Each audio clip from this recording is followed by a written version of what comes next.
একটা অত্যন্ত জরুরি হাদিস বলছি, মনোযোগ দিয়ে শুনুন, এটা বলে শেষ করব।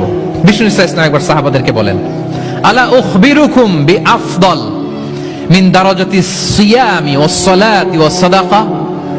সাহাবাদেরকে বলেন, ও সাহাবারা, নামাজের চেয়েও, রোজার চেয়েও, দান খয়রাতের চেয়েও একটা বড় ইবাদত আছে, এটা কি আমি কি তোমাদের বলবো না?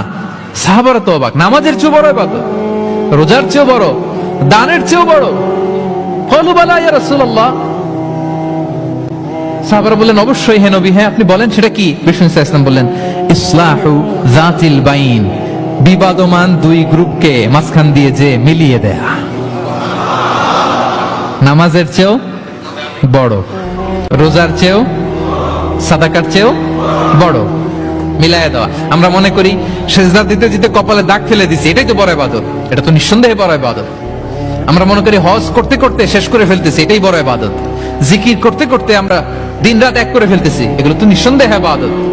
কিন্তু দুই ভাই, বিবাদমান দুই গ্রুপের মধ্যে আপনি যদি মিলিয়ে দেন, এগুলো নফল রোজা, নফল দান, নফল সালাতের চেয়ে বেশি সওয়াবের কাজ করেন। সুবহানাল্লাহ।